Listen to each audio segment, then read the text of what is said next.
The early 1980s, the so-called golden age of arcade gaming.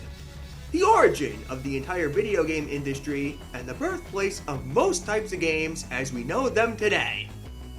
This era was defined by creativity, experimentation, and simplicity.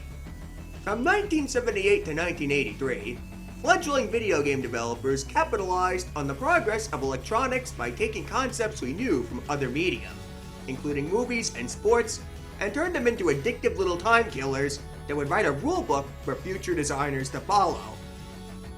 Bringing us monoliths like PacMan, Space Invaders, and Donkey Kong. They're beloved, they're essential, and I wouldn't even know how to begin reviewing them. Yes, your ears didn't deceive you, although I suppose a video title like non-review is a bit provocative. Don't get the wrong idea though. I'm not here to diss all these games for being products of their time, even though that's very tempting sometimes. You see, I was born in the year 1995, and I was raised on games like Sonic the Hedgehog and Super Mario Bros., which were far evolved from the humble games of yesteryear, giving me a blissful childhood of gorgeous visuals to gawk at, solid controls that ensured every mistake I made was my own fault, and most importantly, a somewhat clear sense of what separated a well-designed game from a shoddy one. I took that for granted, seeing as I was an uneducated brat that didn't understand the concept of technological limitations. Naturally, I didn't react too positively when my parents showed me Space Invaders, which was only capable of producing 4 colors on the screen at once. A far cry from the speedy blue rodent game. Now, I'm 25 years old and I understand historical context. If you were a kid back in the 1980s, you weren't spoiled by choice. You would be fascinated that a television would have an interactive game built into it, and you wouldn't think it would get much better than 2 squares bouncing another square around. Looking back at Space Invaders with a fresh pair of lenses, it held up remarkably well because it had solid, addicting gameplay. You control a tank or a base, or whatever that half oval is supposed to represent at the bottom of the screen, and just shoot increasingly faster aliens that are trying to invade your space. And that's it. That's the whole game. It deserves an S because it created all the fundamentals we take for granted in shooting games today. I wasn't there when everyone was spaced out over Space Invaders, so I don't have a personal or emotional connection to it, unlike the people that actually grew up in that era, leaving only the end result and my impressions of it. A good mindless time killer that's great if I can't think of anything else to play, or just want to de-stress blasting aliens without thinking. So, rather than doing a full-blown review of these delectable interactive dinosaurs, I'm going to take a cue from James Ralph, who runs Cinemassacre, and do a non-review of early 80s arcade games. Honoring the founding fathers of video games, I won't review due to their straightforward nature. Starting as early as possible with Atari's Lunar lander, released in 1979, the same year as Space Invaders.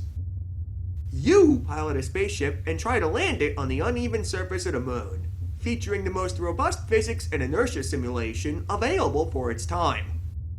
Why is this such a big deal, and how does it relate to modern games? 2 reasons. For one, it served as a blueprint for all future developers implementing physics in much more advanced environments. Just think about how hard it must have been to implement good physics in Half-Life 2, let alone how hard it must have been for Atari's engineers when they had no resources available. And 2, its analog throttle letting you adjust how much gas you put into the thrusters was the first baby step taken in simulation gaming. It was merely one lever back then, but now we have super elaborate flight controllers that can prepare you for an aviation job. Lunar Lander got the ball rolling on modern, accident-free training. Look at it this way. That's one team of astronauts I didn't horrifically murder with my incompetency. This game would also be the basis for more elaborate Atari games using physics and inertia like Gravitar, introducing individual planet gravity and 13 unique levels. making that the more interesting game today. But Lunar Lander is still fun as a novelty. Next up, we have Donkey Kong, who climbed up to the top of his 1981 class. Mario Mania began here on this crazy construction site. 4 levels of flagrant OSHA violations. You control everyone's favorite Italian paisano as he runs to Pauline's rescue in the game that built the foundation for all future platformers. He wasn't nearly as nimble in this game even as he'd be in Super Mario Bros. 1. He's restricted by human limitations, so he's not allowed to turn around mid-jump, and he'll break his legs if he falls the length of 2 men his size, making the pace of DK far more methodical and calculated than modern Mario games. Platformers are self-explanatory games where you navigate your way to the end without being cooked alive by the living fireballs or whatever else tries to roast yas, so I'll talk about the level design instead. Remarkably, one of the earliest platformers ever made got everything right the first time around. Each level has a unique obstacle to overcome which gives every floor identity and memorability. The second level has you commuting your way on conveyor belts to avoid fresh slabs of concrete. The third level introduces moving platforms with these pulleys and puts your timing skills to the test to evade these bouncing springs at the top. And the grand finale has you destroying the rivets on the roof to ground the big hoop-colored monkey. On top of all that, the enemies tend to be unpredictable in their movements, but they're always eludable as long as you have patience, making every credit play out differently. You genuinely have to be good and spot openings at a moment's notice to survive for a really long time, making this by far one of the best games I've covered today. It was groundbreaking in 1981, and it's still used as a reference for solid level design alongside Super Mario Bros. Today.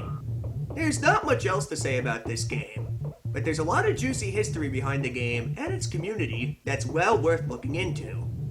That's outside the scope of this video, but you definitely find many videos worth of intrigue beyond the basic gameplay.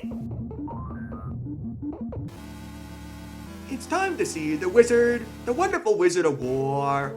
Here's a symphony of sorcery I really like.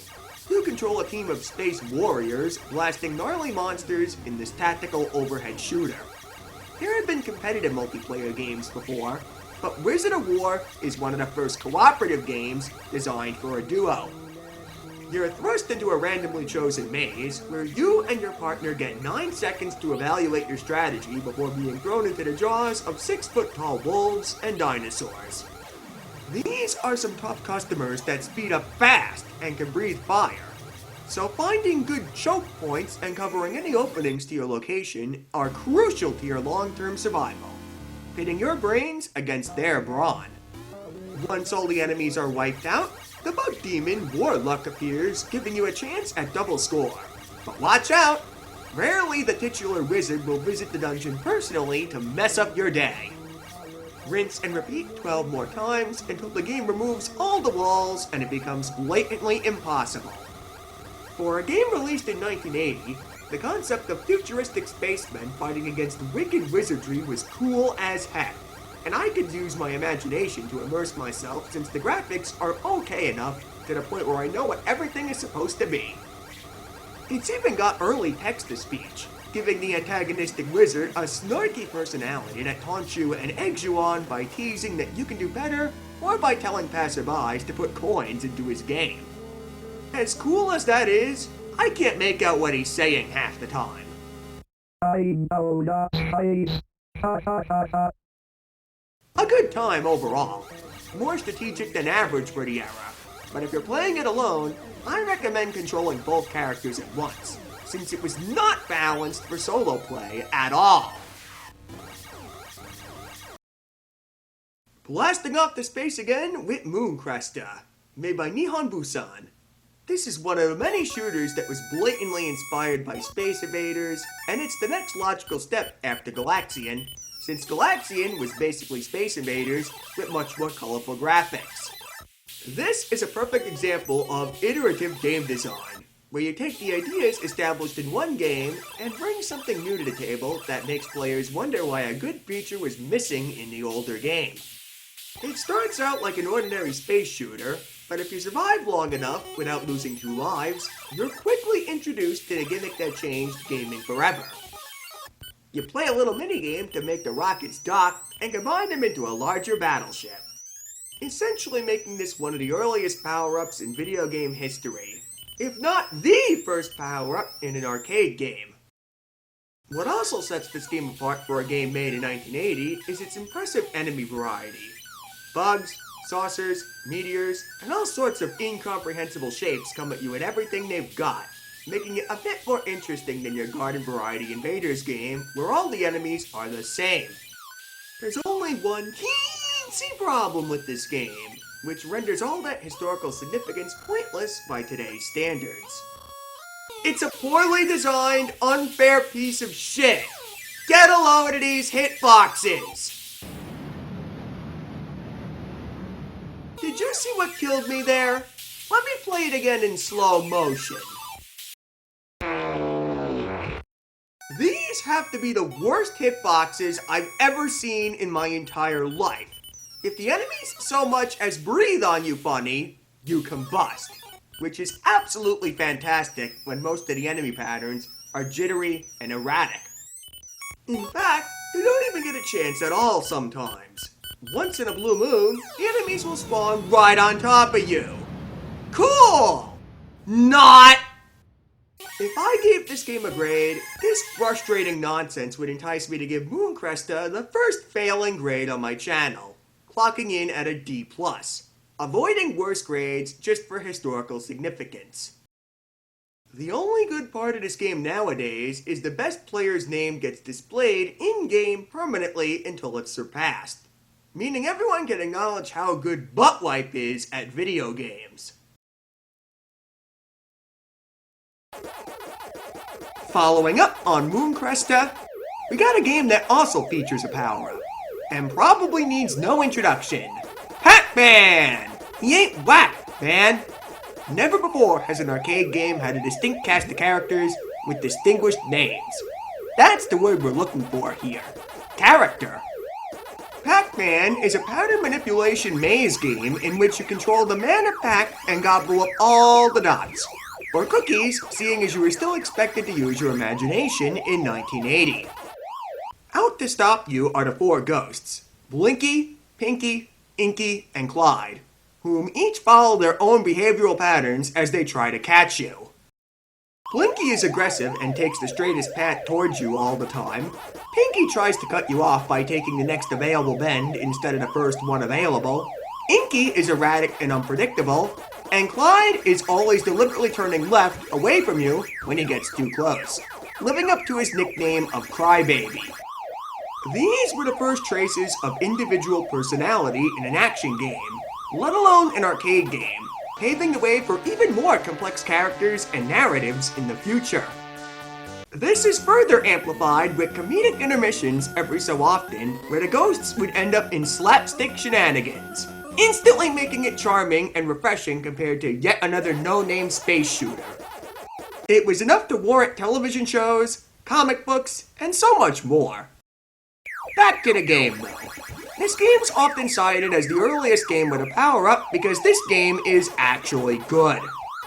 There are 4 power pellets on each corner of the screen, both making the ghosts edible and, more importantly, buying you time to cover a portion of the screen without fear of being surrounded. Using these resources and your predictions on how the ghosts are going to move, you clear out the maze by manipulating the AI into making the wrong moves and munching on those power pellets to free up those dangerous hallways without many turns. Simple, elegant, and colorful. The gameplay describes itself, and you may find yourself becoming addicted trying to chase high scores with how easy it is to understand. The manipulatable nature of this game means that people have figured out patterns that work for every level. However, there is an updated version of this game called PacMan Plus, which randomly doesn't make one of the ghosts vulnerable, forcing you to use your wits and skill with no tricks. Both original and Plus are amazing games. Highly recommended.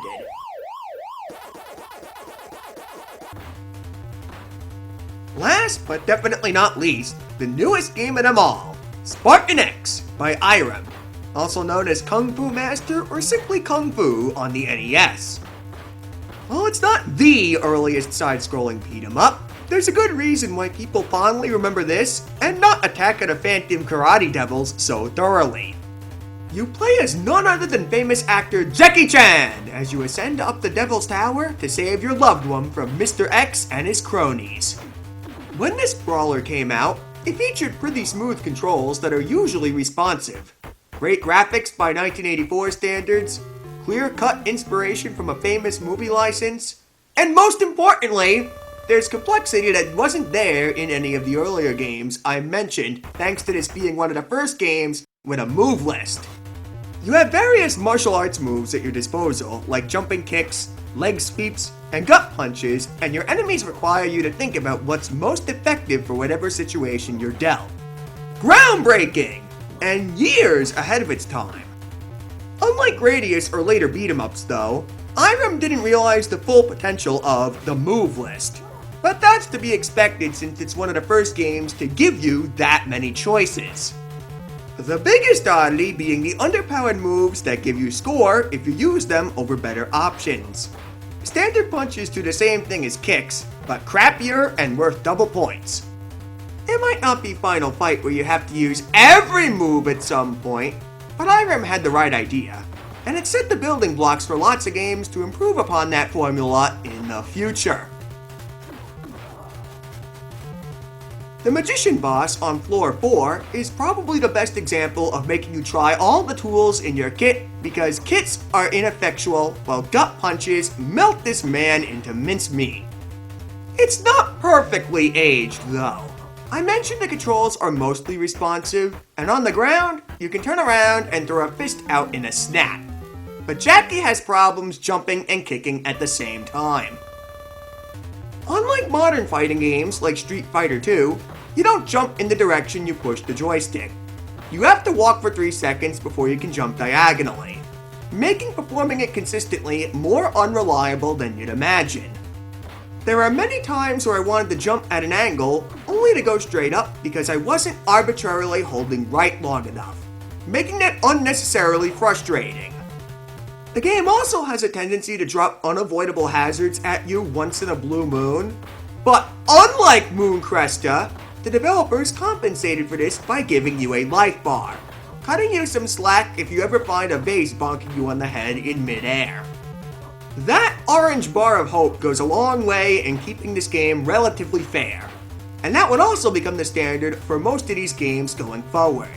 So I'm also going to cut the 1984 game a little slack.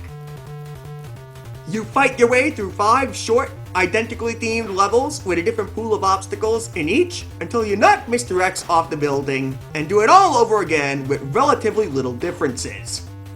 I can't say much more about this classic. And with that out of the way, it's safe for me to consider this to be the transitional game that bridged the gap between the early caveman years of gaming with the more developed games of 1985 onward. With the threshold for full reviews in the future established, I think that'll wrap things up for today. Obviously, there will be a few exceptions here and there if a game is weird or interesting enough to warrant exposition, so don't take that rule too literally. Thank you for watching this unconventional video, and if you liked what you've seen, feel free to subscribe and hit the bell next to the subscribe button. I push a video out once a month. Your support makes my hobby more worthwhile than it already is.